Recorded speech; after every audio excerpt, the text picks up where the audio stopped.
I'm Casey Patterson, I'm Felicia Jones. and this is Thriving While Black, The podcast.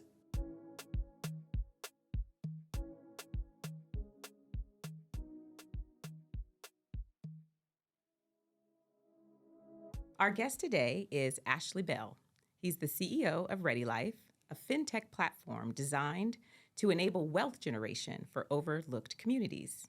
He's a former White House policy advisor for entrepreneurship and innovation, founder of Redemption Bank, and an inaugural member of the Aspen Institute Civil Society Fellowship, which is how I know Ashley. Yeah. Felicia, how do you know Ashley? Well, I only met him one time. Okay. And I came to know about him through you because you would talk about all these fascinating people you were meeting through the fellowship. And of course, I thought, wait a minute, somebody started a bank. And so I naturally thought, yeah, this is an old guy.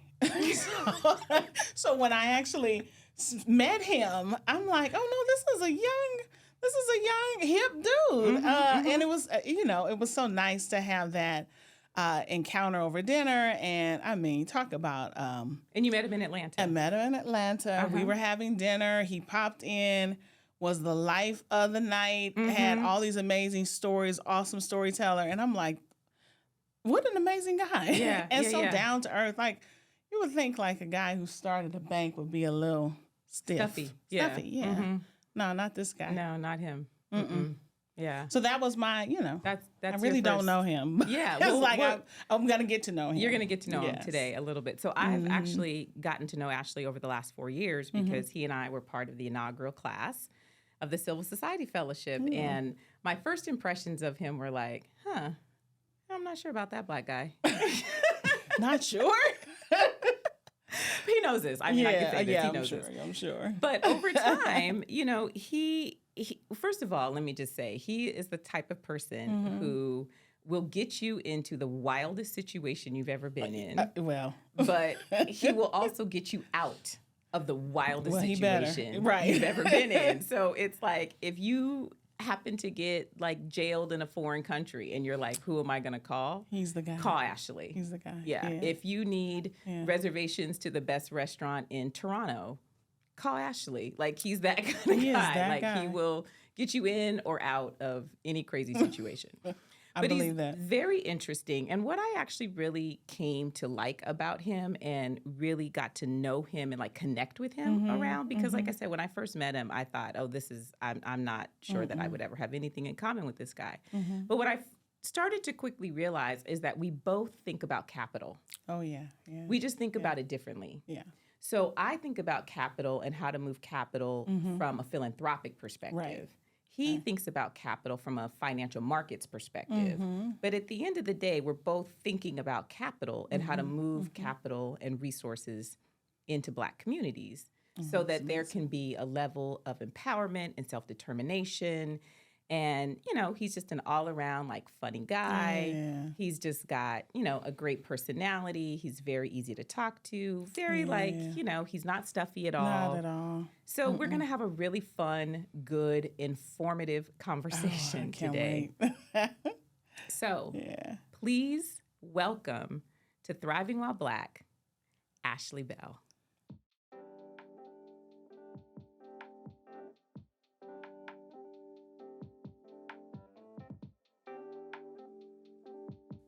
Hey. How are y'all? Hey, Good Ashley. to see you.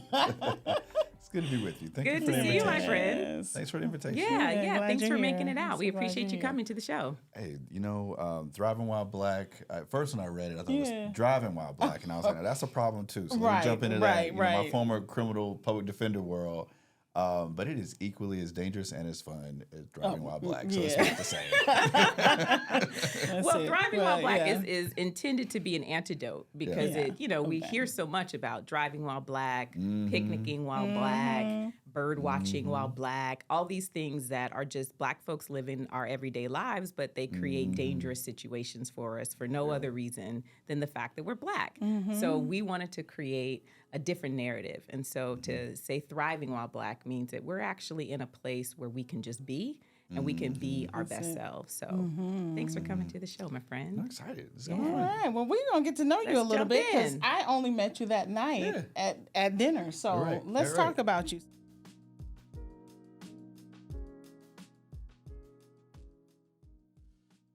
You grew up in the South. Deep. Deep South, and you have made a choice, a conscious choice to stay there, even though you spend Yeah. time in Los Angeles and Atlanta. But tell us about your upbringing. Like, what was it Yeah. like living in the South? And Well, 50% of Black people still live in the South. yeah. Most of them come back or try to touch Atlanta at some point because Atlanta's a beautiful city that influences so much. And so you get people at some point either come to the AUC and they stick around, or you're just a Black professional and you feel like I need to touch Atlanta at some point. But let's be clear, there's two Georgias. There's Atlanta and then there's Georgia. Okay. I grew up in Georgia. So Atlanta, modern Atlanta, post Maynard Jackson, is Black Mecca. It is where Black intellectual capital, actual capital, and music and entertainment have found a home to thrive in a protected sort of way. Now, once you leave 285 and you start going outside of that hub, Georgia turns into Georgia. Like Ahmaud Arbery was not in Atlanta. He was in Georgia. And so you got like that element, Gotcha. right? And so I grew up in an area that was northeast Georgia, which is my county was less than 5% Black when I was growing up. But we had a Black side of town. We were just small. Yeah. But it was a typical Southern town where everything you saw and everything you touched still had the fingerprints of Jim Crow. Like his grip, his physical hand may not be on it like it was, like the physical hand that would literally hurt you for drinking in the wrong water fountain or going to the wrong place. But the fingerprints are still there. So I grew up, my mother was a musical director, so we weren't religious in the sense of we were Baptist, Methodist, whatever. My mom, we lived in a town so small, she was the choir director for like 5 churches. What? They all had to share her. So we were whatever was going down that Sunday. We was Really? Methodist one day, Baptist, whatever was happening. And she settled eventually on a Methodist church for a long time role. But I say that because, I would go to a St. Paul United Methodist Church, and then my white friends at school would go to St. Paul United Methodist Church. Okay, and they like 1 mile from each other. And we're not in the same place. And I had other friends. And those are two different churches. Two totally different churches. Yeah. And then my other friends would go to St. John Baptist Church, and then my other friends would go to St. John. And it's like, so everything had the same name, Wow. Oh, interesting. but there was a Black one and there was a white one. Yeah. Really? And That's sort of separate but equal, Yeah, showing still. up. Well, yeah. it was echoing throughout history what Malcolm X said. Yeah. The most segregated hour Yeah. in American yeah. life was high noon Yeah, absolutely. on Sunday. Absolutely. And it's still that way. So when you talk about that deep South, like that segregated lifestyle in the spaces that we like to think are the most loving spaces, the spaces where people come together for love of God and community, still is that. So I was born out of a place where it was loving because I had a Black community that I grew up in an all Black neighborhood. I had parents that got GI Bill. Dad fought the war, came back. Mom was a musician, opera singer. All the things. Dad was an engineer. So epitome of Black middle class. Yeah. Yeah. But at the same time, we were isolated. But let's be real, that isolation was also our protection. And in the Deep South, as much as you do find still pockets of isolation, there's still some protective features to that when you have that collective ability to protect each other. Yeah. I never worried about any problems unless I left my Black neighborhood. So you decided to stay in Yeah. the South. Yeah, Yeah. I did. Tell us about that decision. Why did you decide to stay?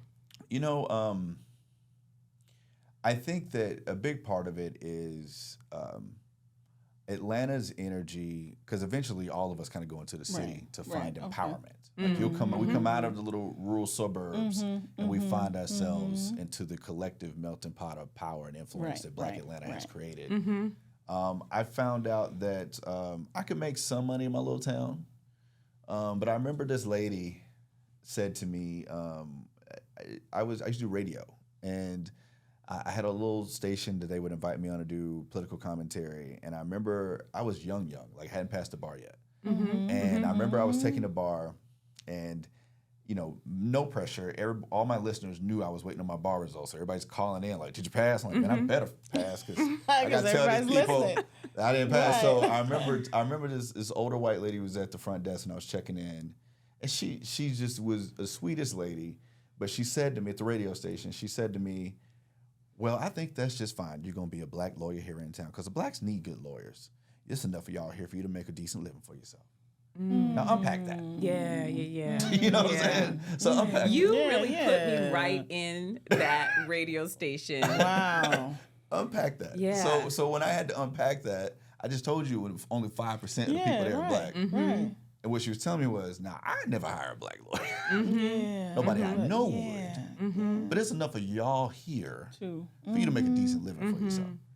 And inherently in that as well is that my population of my town was 5% black, but my jail was 55% black. Yeah. So I could make a good living because the system was already set up already to set up. overrepresent me Yes. in the penal system. So many layers. So many layers of what was said, conscious layers. Yes. And she knew what she was saying. Yeah. So in that, I realized that, okay, I did do that. I started off my life as a public defender. Yeah. I could have gone to any big firm. I retired from practicing law as a partner at the largest law firm in the world. But I started off as a PD because I had Willie Gary was a mentor of mine, but it really was just, and this is part of why I stayed, because I knew what the system was doing to black men. Yeah. Because I saw it. It Yeah. wasn't theoretical. I lived in the neighborhood. Yeah. And it was a key element of that moment for us. What a beautiful thing. Yeah. So I've described you to Felicia as a well that never runs dry. Yeah. Yes. And you're just giving us an example, right, of like what that's like. And I'm curious if you could tell us, where do you get your drive? Where does it come from? Well, my father is a public servant, even though he never served in public office. But I say that I am fortunate. We all know the stats. Only 2 out of 5 black children will grow up in a household with a mother and father in this country. And I beat the odds because I didn't do anything. I just had a black man in my house every day. And I had a mother and a father, and my dad was not only an example to me because when my dad lost that job I just talked about when he left, he started over and had to find a job that fit his purpose. And I never seen a corporate guy, and never him because he wasn't really emotional. He was an engineer, but he wanted to find purpose in that last part of his life, of his career anyway, professional life, and he found he would be a jailer at a juvenile detention center. Oh, really? And that is seeing my father go from, and I don't know about you, but my dad went from making whatever he was making to tell me he walked out making it Johnson & Johnson to making 10% of that working for as a jailer. Wow. So I don't know how you would try to live with 10% of what you got today, but it changed my life. Our way of living severely shifted when that happened, right? And I felt it as a kid. And so, but watching my dad gain purpose from every kid that I grew up around that was getting in trouble, we now shared a father. Because he was the jailer in there that was from the neighborhood, that worked his way up to jailer to warden within 2 years. And so by the time I became a young public defender, when my white friends who never had to go to college were about to take over daddy's company, I envied that. I envied some of my white friends, very close friends of mine, who would just come home and take over dad's company or start off somewhere because they knew the inevitable end was this was their company. This is what was going to happen. That's what's going to happen. Yeah. But I wanted that experience, and so I came home to work with my father in the jail. So I came home to be a public defender in a juvenile jail with my dad, and that made me a better lawyer because my father knew more about every person in there than any DA was going to tell me about why they were in there. He knew their stories. Yeah. He knew their stories. Yeah.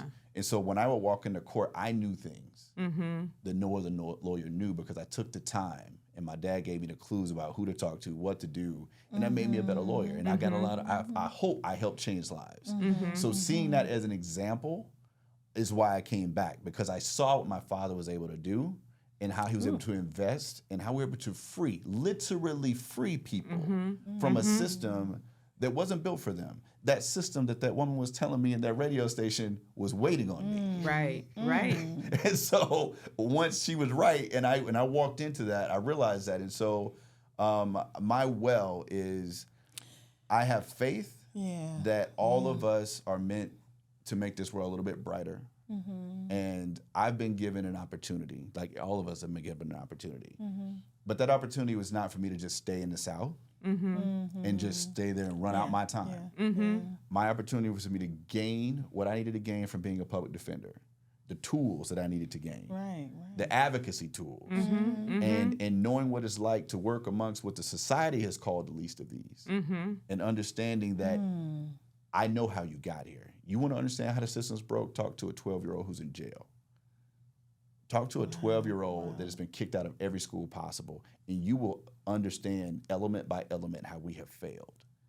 And everything I've done after that has been trying to piece together the brokenness of our society that I've found every case that I had. Can I just say, is that why you push limits? Like, did you ever feel like there was limits when you decided? And I'm sure we're going to talk more about your ventures, but just wanted to know, like, when did you know that you could push the limits and say, I can dream for more and I can pursue more? My parents let me fail. Oh, really? My parents let me get myself into stuff and get myself out. This is how you can get yourself out of stuff. That's how I got myself out. I didn't have those parents that were like, don't do this, it's gonna happen. My parents let us fail.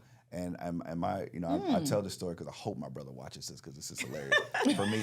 I'm gonna make sure he sees this, because I remember the moment I believed my dad was a prophet and he knew everything possible, and I would never not listen to him if he told me to do something. But I was 9 years old. My brother was a senior, and my brother decided to go to a party at what we would call Harpo's, if you would. You know, Harpo's, like just the little trap, one door in, one door out. In the country, you know, it's a little spot called Maple Valley Country Club. Back in the day, that was our country clubs from the 50s. It didn't look like a country club, but that's what we called it. So my brother went there for a party. He wanted to go there for a party his last day in high school. And I remember sitting there with my dad, and my dad said, son, never go in a place with one way in and one way out. Because if somebody come in and shoot, and there's nowhere for you to go, you're going to get shot.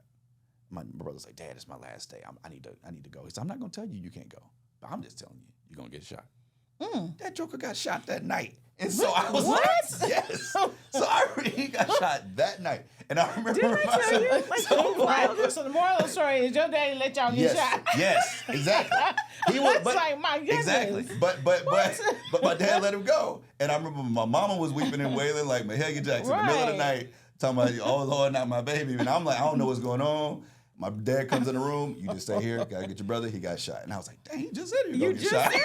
Said that. Like, wow. So my brother, to this day, we talk about this. I was like, oh boy, my dad proved to us. Well, first off, after that, whatever he said, I was going to do. I'm sure. Yes. But at the same time, I remembered that he let us make those mistakes, even if he knew how dangerous it was. Oh, He let us go. Yeah. And I think that we learned boundaries because we had to learn them. But he never told us not to. Our parents never stopped us. So anything I've ever done that you're going to hear along the way, my parents never said, I don't know about doing that. They just always were like, God's got it. Let's talk a little bit about, I don't know about doing that. So. Right, exactly. Come on. So when you and I first met at Aspen, Yeah. You worked in the Trump administration. And then after that, you moved on and you co-founded an organization with Bernice King, who is Dr. King's youngest daughter. Now, many people would see those two profiles and say those two things do not coexist at all. They would see your profile and my profile and say, those two things do not coexist. And so I'm curious, how do you make sense of those two things? And how do you keep this balance of being so pro-Black, yet so global and diverse all at the same time? Yeah. That's a great question. Dr. King is like a sister to me now, a dear friend. I learned so much from her. Every venture that we will talk about today, she is my co-founder. We lean on each other very heavily.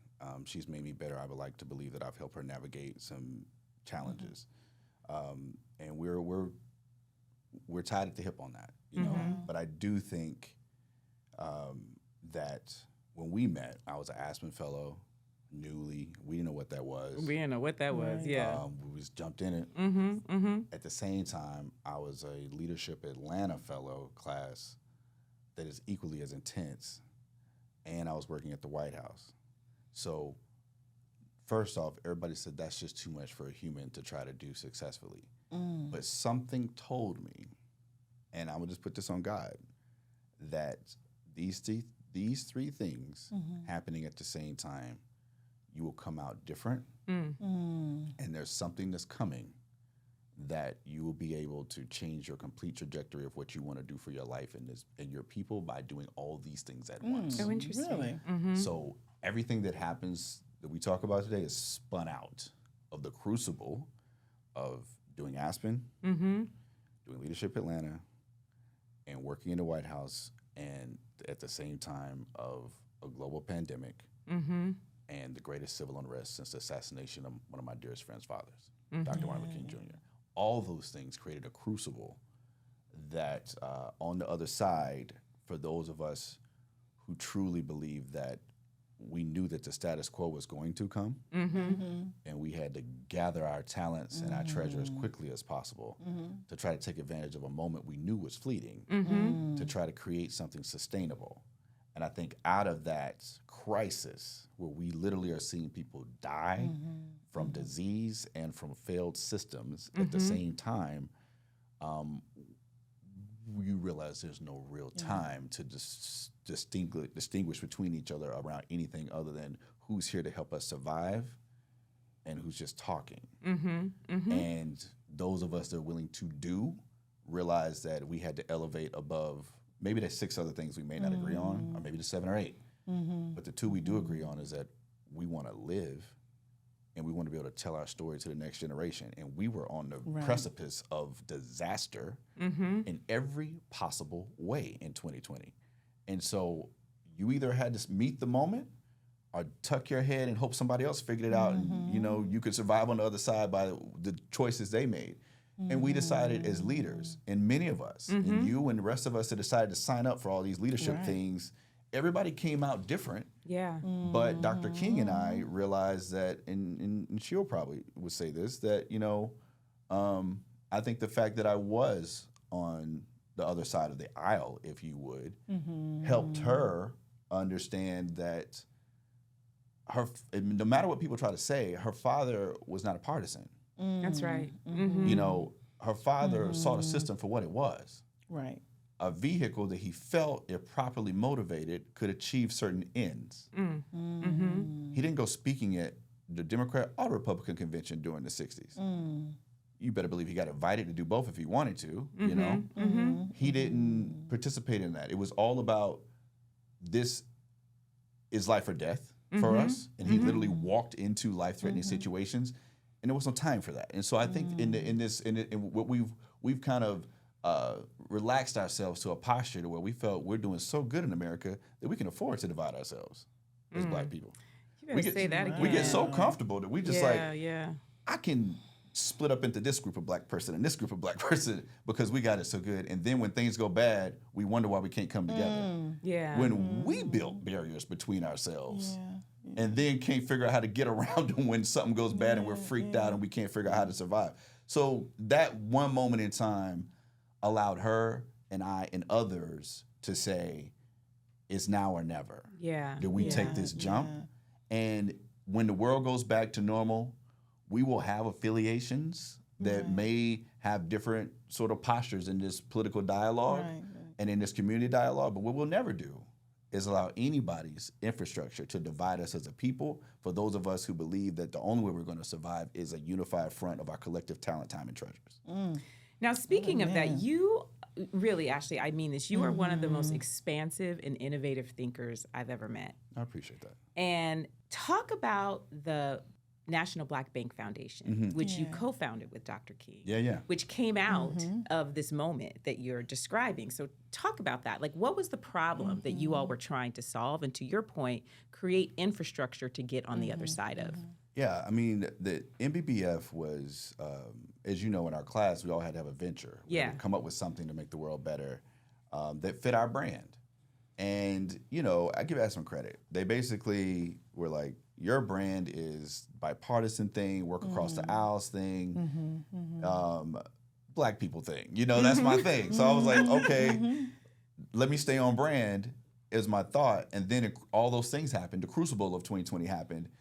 And at the time, I'm in a very unique position.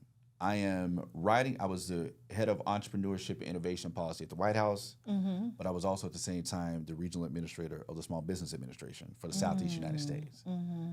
So we had to create this thing called Payroll Protection Program, PPP. Oh, yeah. And so in creating that, our government decided in bipartisan fashion that the Americans that need this money will have to get it from banks. And if you didn't know any better, that sounded mighty American to do. Right. Until you have to ask the questions like, well, who doesn't have access to banks? Right. Nobody asked that question. They just did this. And so those of us who clearly understood the massive discrepancy in banking were like, okay, well, let's see how this goes. And on the fly, they passed it on a Tuesday. And at SBA, we had 7 business days to write the rules for what would happen where we had to deploy 20% of our nation's GDP in a month. Wow. Which is unprecedented, historic. We've never done anything like that as a country. But again, this could be the end. So we have to do this like right now. It was real. So in that, my lane was, you know, and this is really going to hit to the point of your earlier question, you know, this is when I realized like why there are and should be Black Republicans in every administration. Because at that point, there was nobody to call but me. If you were a Black bank or you were an entrepreneur trying to figure out, okay, what do I do because my bank didn't call me back and I got a big bank, I got the app on my phone, I have all my money there, but they're not calling me. Wow. Okay, I tried to find a Black bank and I realized they're not even accepting new customers because they got overrun. So for the first time in America, Black people's top 5 Google was, where's my closest Black bank? Because we realized that the other banks were not giving us the service that the government told them that they had to give us. So now we're trying to figure out, where's ours? We didn't care about that the last 60 years when they were failing because we were, again, too comfortable to where we've divided ourselves and using other people's banks and funding other people's dreams because we're so comfortable. And so out of that, I realized that, you know, for all my friends, there was not Democrats calling me. It was Black people calling me. Like, we need help. We got to figure this out. And by any means necessary, I kept my head low and I did what I had to do, understanding that I was one of the few people in the system that could make the system work. Wow. But it wasn't being meant to work for a press release. It was literally survival. And it was Black people from California to Atlanta to Miami who were like, we heard that there's this guy on the inside. And they found me. And I realized then that in that moment, when we asked, why did I do all those things at once? That's when God said, this is why you're here. Yeah. Because if you weren't here, this role would be here, but it wouldn't be a Black person. It'd be probably a white male Republican who knows none of these people. Right. And might not care about any of these people. We don't have the luxury of hoping that one party can stay in power forever because America's never done that. And you got to hope that when the other party's in and something super crazy happens, like a global pandemic and a great civil unrest, that somebody over there Gets you. gets you, understands you, and is willing to put everything on the line to make sure you're okay. Yeah. Because they get it. So in that moment, for not going into the details, but Dr. King and I, in efforts to save a lot of businesses, because obviously people coming to her. And then she came to me. And out of that camaraderie, we helped as many people as possible. And I think in that moment, she saw, okay, this brother needs to be there. Because in every administration before this last one, she had a direct line to whoever she wanted. But because of who the last president was, she didn't have that. Or she felt she did have it, but she didn't want to be used because of her name. for her name. Yeah. So how do you get stuff done without the fear of being used? Yeah. And for me, it was just, how do we help?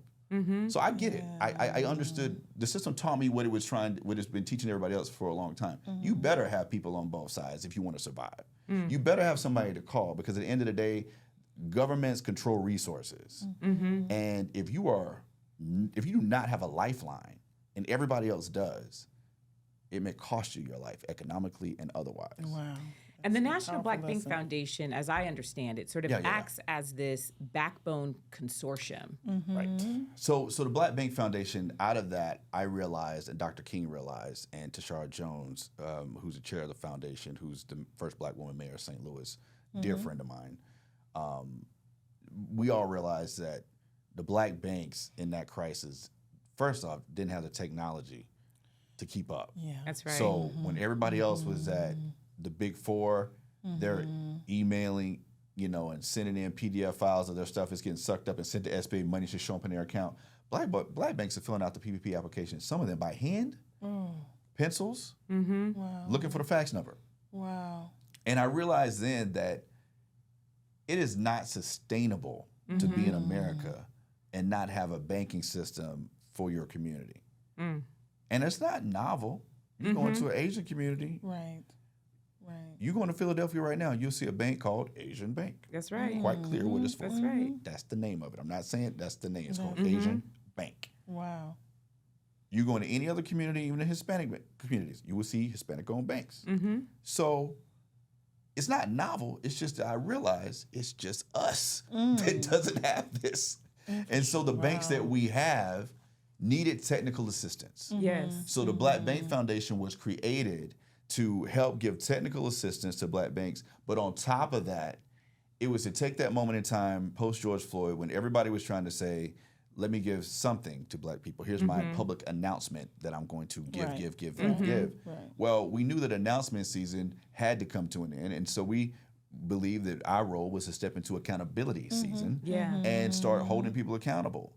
And we felt like the lowest hanging fruit of that was for them to help Black banks, who were the banks of last resort. Wow. So since the creation of the Black Bank Foundation, which was November 2020 till today, we've done $1.2 billion of deal flow through Black banks around the country. It's amazing, right? It is amazing. And and that's just by being honest with corporate America, and we led with sports. And we said to sports franchises and leagues, you make your money off of Black and brown bodies and talent. That's how all of you make your money. Right. And so why not invest in the economic engines of the communities that create your profit? And what if I could do it in a way to where I'm going to give you the exact same deal that a big bank would get you, but you're just doing it with Black people. Now, once I create a market-based solution for equity, there's the key. That's the key. To create a market-based solution, and I go to Tony Ressler, who owns the Atlanta Hawks, and I said, Tony, we can do this deal that JP Morgan can do, and we can do it at the same rates. And you can be the first owner to say that there's an arena, a sports facility in America, this is the first time ever is 100% financed by Black people. Financed by Black people, And we did that in Atlanta. And once we did that first deal and showed the country that this is what we will deem impact banking, to where you can do exactly what you were going to do anyway, but do it with people who are creating impact in this market-based approach, and you can get it done. And since then, the Milwaukee Bucks, Major League Soccer, National Football League, everybody's kind of leaned in and realized that, okay, this is a low-hanging fruit deal, because why not do it? That's right. And so we've done our best for the NBBF to lead a movement to where we tell people there's no such thing as not banking in America. It's the core of our system, right? So if that's the core of our system, ask yourself, and if you're watching this today, whether you're Black, white, or otherwise, you got to ask yourself, are you banking your values? So That's a good question. Banking your values means, is your money sitting in a bank that's actually being deliberately harmful to either your community or other communities? It's a quick Google search can Yeah. tell you. You can ask and You should can be ask. asking those questions. You should be asking these Yeah. questions. Yeah. And so even if you're not banking black, but are you banking in a way that's harming people? Right. You know? So we must move our money in the same way that our uncles and grandmothers did in the 60s, strategic about where we spend our money and where our money sits. So if I know my dollars are sitting in a bank that believes that I do, the underserved communities need a chance, then I know my dollars are being put to work while I'm not thinking about it. Wow. And this is why we felt banking needed to be pursued, and we had to reinvent black banking in a way that we know can be sustainable. Yeah. Yeah. Woo. Yeah. My goodness. That is amazing. I mean, clearly, you're already paving a new way for Black folks to thrive. Like, what's next for you? Can we just like go there? Is something on your but mind? I do want to know more about Redemption Bank. Oh, yeah, because yes, that's right. Say more You know, about that. in terms of capital, in terms of banking a different way, tell us about Redemption Bank. You're the only Black person I know who owns a bank. Yeah. Yes. All these. I will say this. This is very radical, but it is what it is. I'm gonna throw this out here, and Dr. King and I, again, she's been on this journey with me for redemption, literally. I believe that white privilege has been one of the greatest impediments to progress because we haven't done a good job of explaining to our white friends, many of them, what it actually is. They hear it and they say, I don't have a privilege, I just woke up today. But I try to make it simple in the fact that I go back to the practical example I just gave you about the payroll protection program. Privilege was that you could apply for that loan and know that your race had no determining factor in what was about to happen to you. It is the obliviousness of race.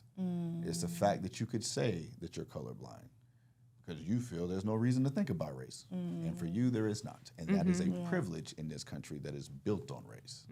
So for everybody else that has to consciously think about how race is going to affect how I feed my family, how I chase my dreams, how I pursue happiness, then I don't have that privilege. I have to be very conscious of how this affects me. And it doesn't mean, I'm making excuses, doesn't mean I want you to do anything for me, but I'm trying to live. I got to have conversations with people about how we're all moving collectively to make sure we can survive this American experiment. So I believe that privilege, when I thought about it, I said that in a capitalist system, you can buy anything. But I also believe you can buy white privilege. I think you can commoditize it. So, in my mind, Buy white privilege. How much does it cost? Yeah, No, I'm just I'm kidding. like, it's expensive, and it's a premium on it. They will charge you a premium. a for premium. buying it. Yeah, You will yeah. get a premium price. Black tax for your white privilege, right. huh? Come You on absolutely now. will. There's no doubt about that. But that is the epitome of what buying a white bank in the whitest state, in the whitest neighborhood with the whitest surroundings possible. That's why we bought a bank. We just didn't start a bank. We were trying to buy a white bank in Utah. And on the surface, that sounds a little different, right? It does. But the reason is when you look at a white bank versus the struggles of black banks all were born behind the red line. So you got a bank that's created behind a red line where society and the government as policy said that houses behind this red line depreciate. How you loaning money on property that's depreciating? Yeah. Like they were set up for failure from jump, right? When everybody else on the other side of the red line didn't have this problem. So would I buy a bank that is trying to do its best to do almost the impossible, which is be a profitable institution amongst low to moderate income people? Because usually if you're making a lot of money off of low income people, it's a problem. Right. Inherently.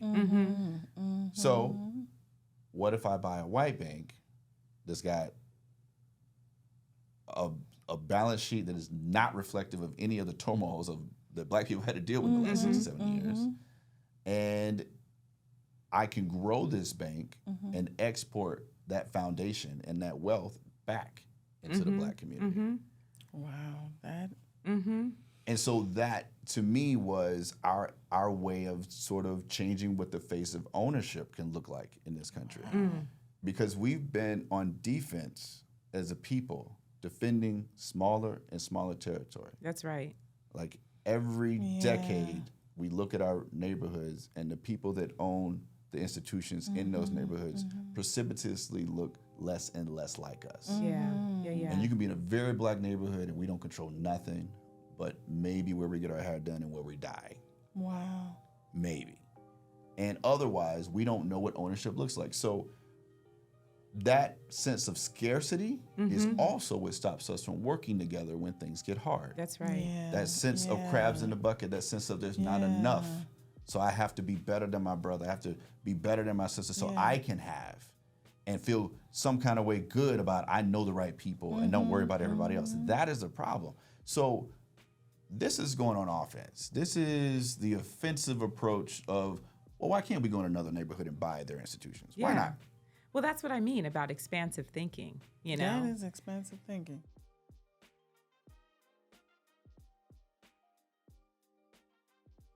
Well, now I want to pull back and sort of get into this dream space with you, because you've given us a lot to sort of think about around what if, what could be, you know? That's what I love about talking to you. There's always this like, what could be, you know? And I want you to answer the question, when you close your eyes and you think about the words thriving while Black, what images come to your mind? What possibilities emerge for you? You know, I have to think about us collectively, not myself. I think collectively, I've learned that in order for us to free ourselves, we have to be able to fund ourselves. I think the fundamental thing that's stopping us from thriving, if you say what it looks like, I want to show up to, and I won't name the names, everybody knows the names, pick the top 3 legacy civil rights organizations that we have. I want to show up to a gala of one of the big 3, and I want to take a picture with my best friends and all the activists at the Step and Repeat, and don't have one company on that Step and Repeat that has been oppressive to Black people that funded the event and funds the organization that's supposed to advocate for me. Yeah. How can we really expect these organizations to advocate for us when their bottom lines are funded by the people who harm us? What we've learned from other communities is that nobody else has advocacy organizations funded by the opposition. That's right. So until we can fund our own advocacy, then we're gonna get lulled to sleep by this conference and gala culture. Wow. To where we like showing up looking good and going to conferences and talking about good ideas and doing nothing because the oppressors set it up that way. Wow. They funded you being there and then let you be the face of it. So we have to have what I believe we need to just call what it is, which is economic sovereignty. Yeah. That sovereignty means that no one else should be able to harm us. We should be able to sustain ourselves with the stool of education, meaning our HBCUs must be funded and it must be supported, and Black private schools need to be funded and supported. Our healthcare system, we must have access to healthcare that will not allow for health disparities because we have the right people in place. And you have to make sure you got your banks in place to move money and to keep your money circulated. And then the last leg of that stool has got to be the narrative. You got to control your narrative. Stop letting people say about us what they want to say, and we fight stereotypes in the workplace every day, trying to undo what Hollywood has been doing to us, which is saying that we've never been good enough, we're too angry, we're too this, we're too that. All these things are because we've never controlled that. Right. And so thriving is funding let me sit on that stool. Yeah. Of those 4 pillars. Yeah. Let me sit there on that stool comfortably and think about a better world and think about how my kids and my kids' kids can live in a beautiful country that not only says it's capitalist, because America says it's capitalist, and I'll take a different approach. I am pro-capitalism, but I don't believe this country's ever practiced it. You can't. I am pro-democracy. This country says it's a democratic country, and that's fine. We are a republic, but we've never practiced it. Until you have a capitalist country. Well, you can't have a capitalist country where for so many years you didn't let women own property. What are you doing? You can't have a capitalist country where Black people can't. When certain people can't have access to the capital, you're not capitalist. Ashley about to get us shut down. Okay. I'm just saying. I'm just playing. No, it's all good. It's all good. But I love this. This is like the truth. know. You know? So this is the thriving. The thriving to me is that I want to help my country be what it says it wants to be. That's right. It wants to be a capitalist country, so let's create capital opportunity for everybody to have access to capital. Until more than 1% of the VC world that gets money, if women don't get more than 1%, then we're never going to truly have a capitalist system because you're stymieing innovation. Because half our population has better ideas and you won't fund them. So until that is equal, until democracy means that if the system says I committed a crime, let's say it does, and you go and you serve your time and you get out, why can't I vote? And when those numbers are so skewed to make sure that people of color don't vote, am I truly in a democracy? Yeah. So let's try to help our country live up to its ideals. Let's be capitalists, not counterfeit capitalists. See, so you see what I mean about like I see what you mean. we come at these issues really fundamentally, we want the same thing. It's just the way we come at them, are differently, because the work that we do is all about helping our society to live up to its best ideals and helping it to be what it says it wants to be and to become, the kind of place where people really can have life, liberty, and the pursuit of happiness, where all people can really have that. Oh my goodness. Thank you, Ashley. This has been, much. I know this is so rich.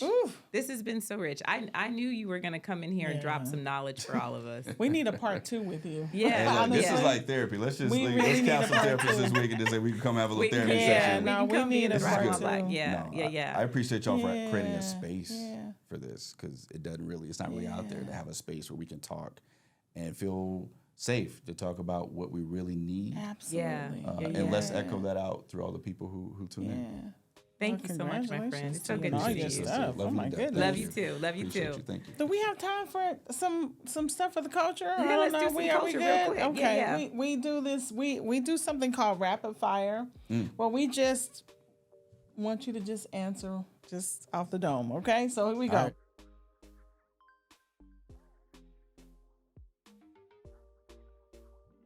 Yeah, don't give it no thought. Yeah, don't give or at least on something. And then I'm gonna add one question I wanted to ask you earlier that I didn't get a chance to. Okay, so Atlanta or LA? Atlanta. Okay. Okay, you just shook LA like that real quick. Okay, favorite memory from the Aspen Fellowship, if you can. Favorites? Like I like the favorite. memory, or like just a memory? Oh, no. Don't tell that story. I know that story. There's a couple of them. Okay, what's the favorite memory? Favorite memory, Aspen Fellowship. It would have to be something with Afro Aspen. Probably What is Afro Aspen? You all have to explain that to us. the black people. Just the black people. yeah, Okay, yeah, all right, yeah, got it. yeah. Okay, all right. I would probably just say the Aspen After Dark. When the program's over, and everybody's got their favorite libation, and you're having conversations like this. Okay. You get to meet, you get to really know people. Got it. Yeah. Okay. All right. He's the ringleader of okay. Aspen. It's always I Aspen After Dark. I can see Always that. Aspen After Dark. Okay. Well, sweet or savory? Savory. Okay. You want the diabetes. Okay. T.I. or Ludacris? T.I. all day. Luda's good dude. Okay. Yes. T.I.'s Okay. Atlanta. They both are Atlanta, but T.I. is that's my guy. All right. Favorite spot to vacation? Wow. I would say that's hard because Martha's Vineyard is fun when it's full of black people. And you just Are you can't going this beat year? Yeah, absolutely. Yeah, I'll be there. We'll be there. I'll Okay, see you there. Great. So that part is fun, but at the same time, Belize. Yeah. I think Belize is just it's in a great location. You don't get hurricanes. It's black enough, brown enough, diverse enough, and it's got a safe economy. My money goes a little further there.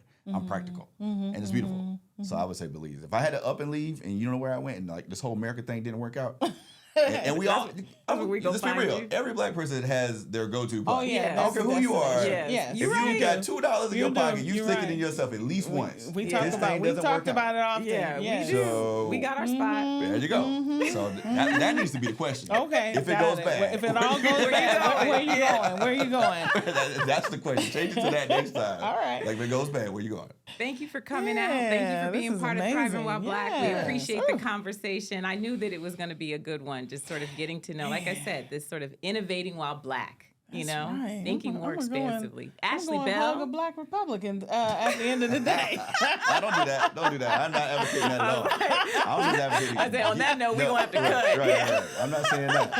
I'm just saying get in where you fit Yeah, of in. course. Yeah. No, Be we got helpful. it. If Of somebody course, says, wherever. you know, you can be helpful, show up. That's all I'm Indeed. saying. No, that's Yeah. beautiful. There's We no love it. room we Yeah. should not be in. You're There absolutely is right. I no love that. space that we should not be I in. love that. Yeah. So Yeah. change that. When you see a space that you might not think you should be in, That's the one Go to go that's to. where you Wanna should be. go. Yeah. That's good. I love that. Ashley It's Bell, wisdom. CEO of Ready Life. Thank you so much for being here, my friend. thank you. Appreciate it. Yeah. Thank you.